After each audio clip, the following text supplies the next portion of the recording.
ये भगवान को दे दो। प्रेम प्रेम भगवान को दे दो और बाकी सब संसार को दे दो। और होता क्या है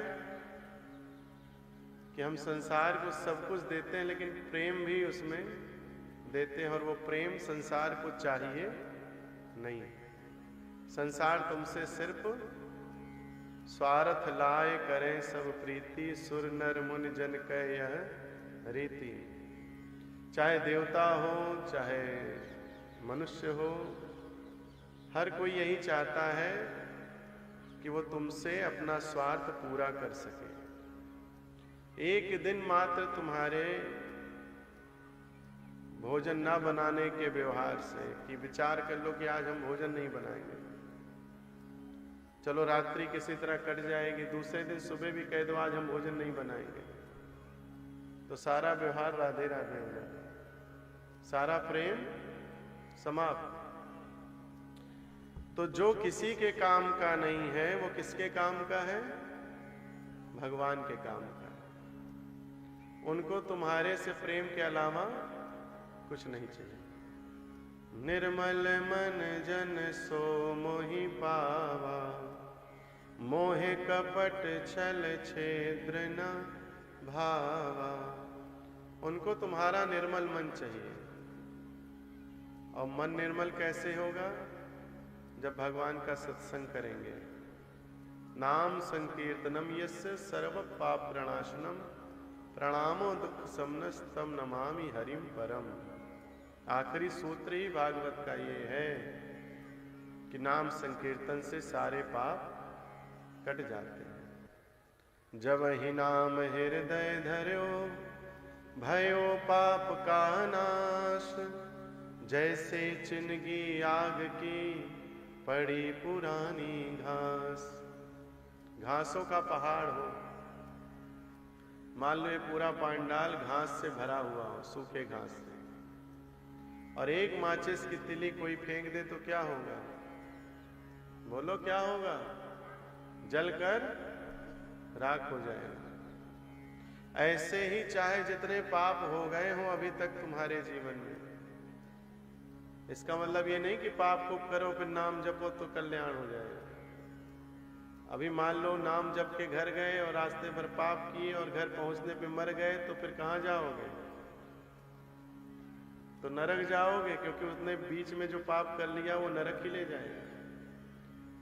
तो पाप से बचना है और नाम जपते रहना है। नाम जपते रहोगे तो पाप भी नहीं मन में आएगा, क्योंकि मन में सिर्फ एक ही बैठ सकता है, दो नहीं बैठ सकते। जब मैं था हब तब हरि नहीं, जब मैं था तब हरि नहीं आ सकते। मैं यानी मेरा अहंकार, काम, क्रोध, लोभ आदि। मैं यानी मेरी पत्नी, मेरा बच्चा, मेरा परिवार, मेरा धन, मेरा ऐश्वर्य, मेरी संपदा। जब मैं में मेरा घुसा हुआ है तब भगवान आने वाले नहीं है। क्यों? जब मैं था तब हरि नहीं, अब हरि है मैं नाई। और प्रेम गली अति साकरी, जामे दुई न समाए। ये जो प्रेम का स्थान होता है इतना सकरा है, इतना पतला मार्ग है कि इसमें एक आदमी जा सकता है और एक ही वापस आ सकता है, एक साथ दो नहीं जा सकते। कई बार आपकी गलियों में कोई गली ऐसी घर की होती है जहां ट्रक जाएगा तो दूसरा ट्रक आएगा नहीं, या गाड़ी जाएगी तो दूसरी नहीं आएगी। जब एक निकल जाएगी तभी दूसरी आएगी। ऐसे हृदय का मार्ग जो है, जो हृदय में रास्ता है, वो सिर्फ एक के आने जाने का है। या तो भगवान ही रह सकते हैं और या तो संसार ही रह सकता है। संसार को सब कुछ दे दो। हम कभी नहीं मंचों से कहते हैं कि संसार को तुम अपना जीवन मत दो, पूरा जीवन दे दो, लेकिन प्रेम अपना संसार को मत दो। ये प्रेम तुम्हारा संसार स्वीकार करेगा नहीं। इस प्रेम को तुम्हारे संसार को आवश्यकता नहीं है, वो तुम्हारे इस प्रेम को चाहता भी नहीं है। उसका जब काम पूर्ण हुआ, जब तुमसे उसका स्वार्थ पूर्ण हुआ, उसके बाद वो प्रेम उतने ही समय के बाद समाप्त हो जाता। प्रेम निरंतर बना रहे, उसके लिए सिर्फ एक ही उसका स्वामी हो सकता है, और वो है भगवान।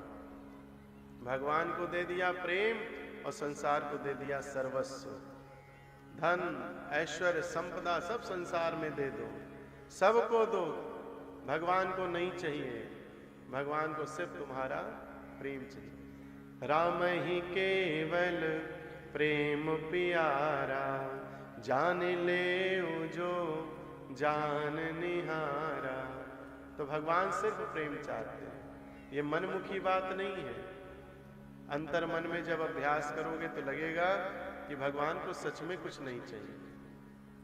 भगवान तुम्हारे दिए हुए 10, 20, 50, 100 रुपए की माला से प्रसन्न होने वाले नहीं हैं, क्योंकि भगवान विराट स्वरूप के हैं। व्यापक ब्रह्म निरंजन, निर्गुण विगत विनोद। भगवान कैसे हैं? व्यापक हैं, निर्गुण हैं, उनका आकार नहीं है। अब उनको माला पहनानी है तो कैसे पहनाओगे? और कितनी बड़ी माला बनाओगे? माला का आकार क्या होगा तुम्हारे? तो माला किसकी होनी चाहिए? शुद्ध प्रेम की माला। तब तुम्हारी ये माला भी भगवान के काम आएगी, जब उस माला में तुम्हारा प्रेम जुड़ा। और नहीं तो लाखों करोड़ों का माल भगवान को चढ़ा दो, भगवान के काम आने वाला नहीं है। वो सिर्फ हमारे काम आता है।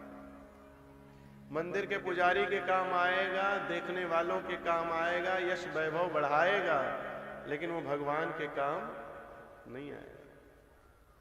और माला करोड़ों की ना हुई, सिर्फ हमारे मन की श्रद्धा की हो गई, तो माला भगवान के काम आ गई।